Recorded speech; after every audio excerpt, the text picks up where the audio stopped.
Aujourd'hui chez Jadis, on a rencontré Gigi. C'est une femme qui mène un combat quotidien contre les violences faites aux femmes. Et son histoire, elle a commencé il y a des années, lorsqu'elle a vécu un drame familial. Aujourd'hui, elle a décidé de vous raconter son histoire.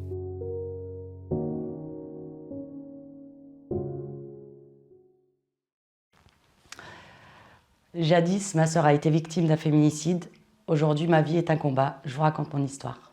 Alors, le 16 avril 2010, ma sœur est allée à la préfecture pour arrêter la régularisation de papier de son mari, parce qu'elle avait fait ramener de Tunisie suite à un regroupement familial. Elle s'était mariée en 2008 et a donné naissance à son fils en février 2010. Donc, son mari est venu en France en mars 2010. Et le 16 avril 2010, elle est partie à la préfecture pour arrêter la régularisation de papier de son mari parce qu'il la battait, il la menaçait de mort et ça se passait très mal. Et elle a rédigé un courrier sur place que la préfecture lui a tamponné et photocopié et lui a demandé d'aller au commissariat central pour déposer plainte. Ma sœur était accompagnée de ma mère, donc elles sont allées au commissariat central de Strasbourg pour déposer plainte. Sauf que l'OPJ qui les a reçus a refusé de prendre la plainte et les a renvoyés au commissariat de quartier qui était en travaux à ce moment-là, donc elle n'a pas pu déposer plainte. Et le lendemain, ma sœur a été assassinée par son mari.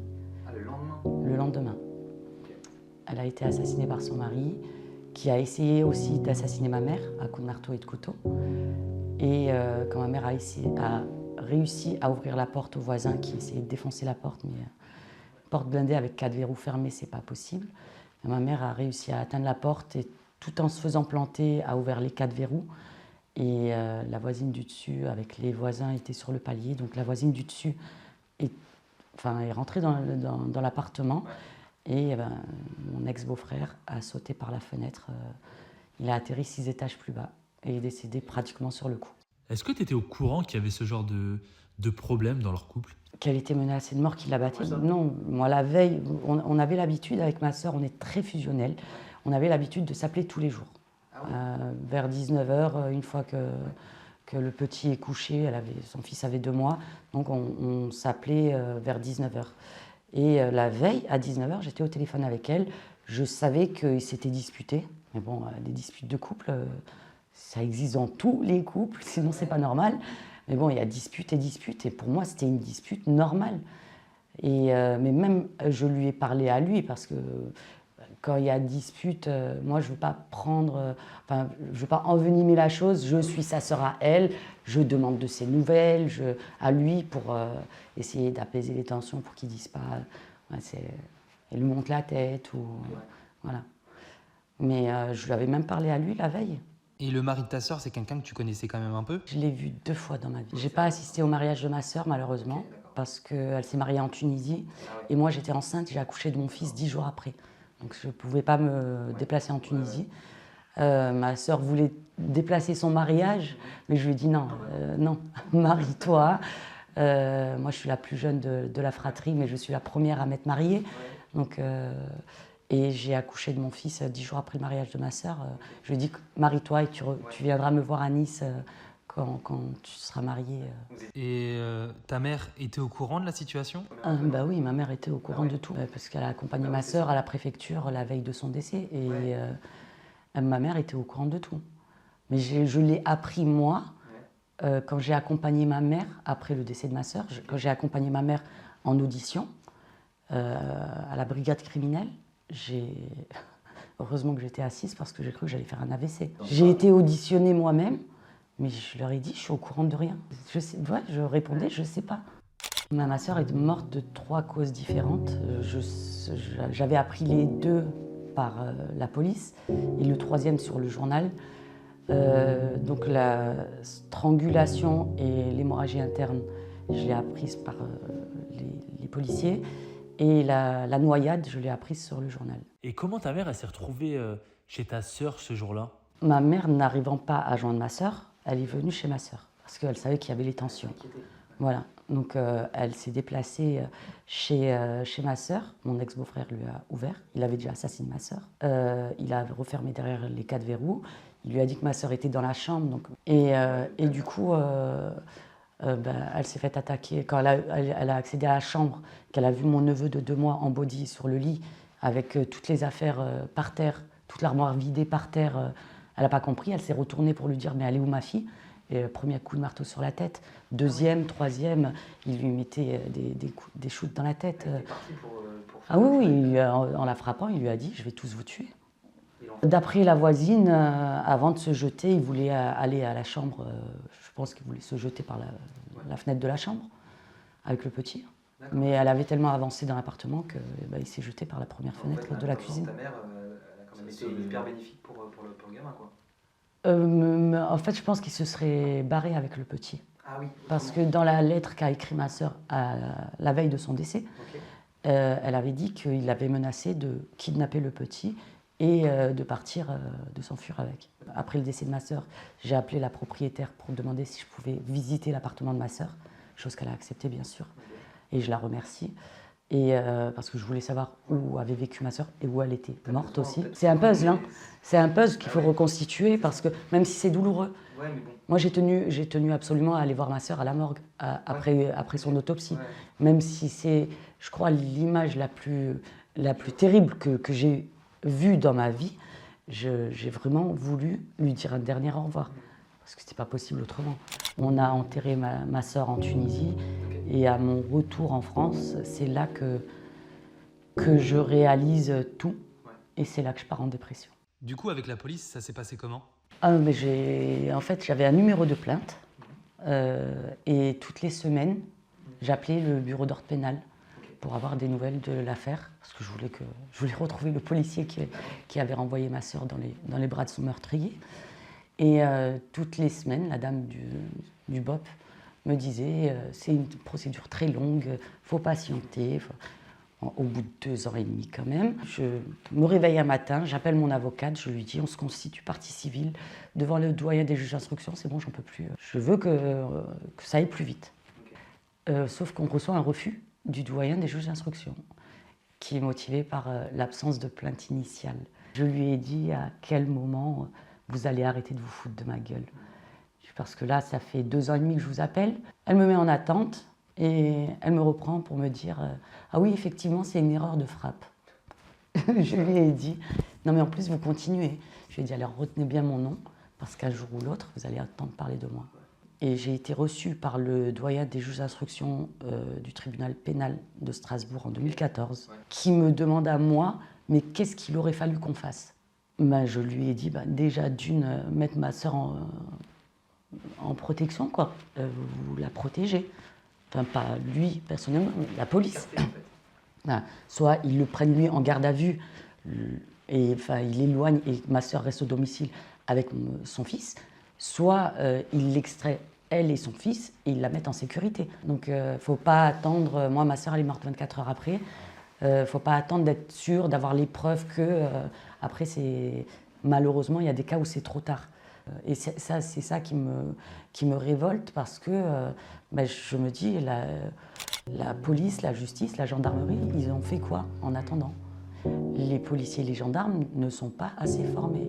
En plus, même si c'est pas si c'est pas volontaire de renvoyer une victime, déjà d'une, ils n'ont pas à le faire. C'est obligatoire. Ils sont obligés de prendre une plainte, ça je tiens à le dire, et je le redirai dans toutes mes interviews. Un policier ou un gendarme est dans l'obligation de prendre la plainte. C'est pas un choix, c'est une obligation. Voilà. Et s'il ne veut pas, vous déposez plainte directement auprès du procureur et vous n'oubliez pas de dire que ce commissariat ou ce policier a refusé de prendre votre plainte. Mais je n'ai pas lâché. Moi, c'était une promesse que j'ai faite à ma sœur à la morgue. Je lui ai fait 2 promesses, m'occuper de son fils comme le mien, chose que j'essaye de faire au mieux.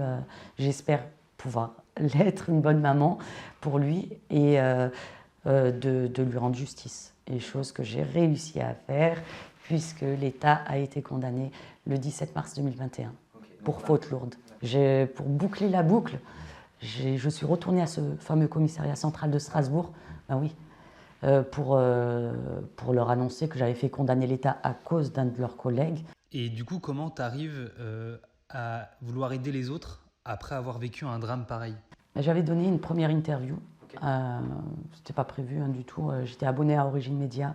J'avais laissé un commentaire, je ne sais même plus sur quelle publication, je pense que c'était des violences conjugales ou un féminicide ou quelque chose comme ça. Et la journaliste m'a contactée pour me demander si j'acceptais de faire une interview. Je lui ai dit oui. Et moi, j'étais à milieu de penser que ça aurait fait des millions de vues.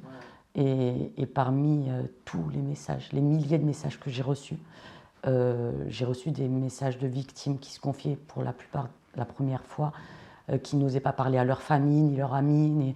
Elles étaient victimes de violences conjugales. Des fois, ça allait même à la tentative de meurtre. Et les familles n'étaient pas au courant. Et elles se sont confiées à moi. Donc, il y en a même qui m'ont dit « Pourquoi tu ne crées pas ton association? Tu es quelqu'un qui tient, qui ne lâche pas l'affaire. » Et du coup, je les ai écoutés. Quand tu atterris dans le monde associatif et que tu découvres c'est juste un constat désastreux. Quand tu vois le nombre de cas de violence conjugale, je ne sais pas combien on est d'associations partout en France, mais je crois qu'on n'est pas assez. Et le fait d'avoir ouvert cette association, est-ce que ça réouvre pas certaines plaies en toi? Les premiers temps, oui. Ah là là, ça a été une catastrophe. J'étais une vraie éponge. Les premiers temps, je pleurais tout le temps. Pas au téléphone avec les victimes, mais après, je m'effondrais. Moi, je suis sans limite. D'ailleurs, jusqu'à présent, j'ai des victimes qui m'appellent en pleine nuit. Elles sont en larmes. Elles pensent au pire. C'est surtout la nuit où elles ne sont pas bien. Et elles m'appellent à 2h, 3h du matin, 4h. Elles sont en larmes. Elles pensent au pire. Et du coup, moi, je passe du temps avec elles au téléphone sans problème. Et c'est quoi la méthode que tu emploies pour accompagner ces personnes? Il n'y a pas de méthode magique parce qu'il n'y a pas de cas typique. Chaque victime a son histoire, chaque victime a son vécu, a ses problèmes. D'une victime à une autre, on ne retrouve pas les mêmes violences. Il y en a qui c'est des violences physiques, les autres psychologiques, il y en a c'est des financières, sexuelles. C'est pas les mêmes, mais en général, celles qui prennent contact avec moi, c'est surtout des violences physiques, sexuelles, psychologiques, enfin, des gros cas, voilà.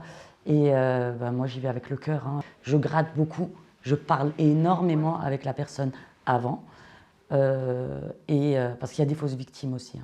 C'est vrai? Oui, j'en ai eu une. Mais c'est pas pour ça que je ne crois pas les autres victimes. Oui, non, mais faut quand même le dire. Il n'y a pas que des femmes qui sont victimes de violences, j'ai 3 victimes hommes aussi. Et les victimes, jusqu'où est-ce que tu les accompagnes? Jusqu'à l'accompagnement dans les commissariats, chez les experts, aux médecins légistes, dans les tribunaux.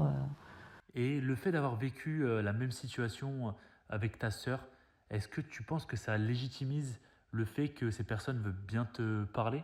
Oui, elles me font confiance. Les victimes dont je m'occupe, elles ont une confiance aveugle en moi, oui. Parce qu'elles savent, elles m'appellent quand elles veulent, quand ça va pas. Si une personne sous emprise nous regarde, quel geste tu préconises à adopter? Déjà, pas se renfermer. Pas se renfermer, il faut parler. Il faut parler parce que moi, j'étais fusionnelle avec ma sœur. J'ai pas su. Je ne savais pas, donc je ne suis pas devin.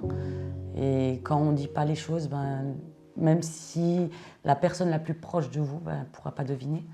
Donc si vous ne le dites pas, on ne peut pas deviner. Donc il faut le dire, que ce soit à la famille. Si vous n'osez pas à la famille, il y a des amis. Si vous n'osez pas avec les amis, il y a des associations. Les policiers ne sont pas tous comme celui qui a reçu ma sœur. Il y en a qui sont à l'écoute. Donc la plupart des gendarmes et des policiers sont à l'écoute. Il y a des juristes, il y a des maisons de la justice où ils peuvent aller. Ok, donc on peut le dire, ton combat s'arrête jamais. Ah oui, je suis en combat à 24/24, 7 jours sur 7. On a cru comprendre que ton histoire et ton combat a inspiré un metteur en scène à écrire une pièce de théâtre. Est-ce que tu peux nous en dire plus? Donc Hakim Jaziri, qui est metteur en scène, en avril a pris contact avec moi. Il avait regardé mon interview de Origine Média et m'avait proposé d'écrire une pièce de théâtre sur mon histoire. Moi, je ne suis pas du tout théâtre, donc il m'a proposé d'assister à une représentation de la pièce Audrey qu'il avait écrite. Et en sortant de la pièce de théâtre, je lui ai dit c'est bon. On s'est revus plusieurs fois avec Hakim, donc, pour lui expliquer vraiment l'histoire en détail. On a passé des heures à se parler. Et en quelques mois, il avait écrit la pièce de théâtre, il avait trouvé les acteurs. En janvier, il y a eu la première mise en lecture de la pièce de théâtre. Et la pièce de théâtre est inscrite au Festival international d'Avignon, puisqu'elle sort le 30 janvier 2024. La première sera à Paris. C'est Elle ne m'a rien dit, d'après le témoignage de Célia Agère. J'espère qu'on se verra là-bas. Ah avec plaisir. Et ta soeur pourrait être fière de toi, je pense. J'espère. Merci beaucoup, Gigi. Merci à vous. C'est trop cool.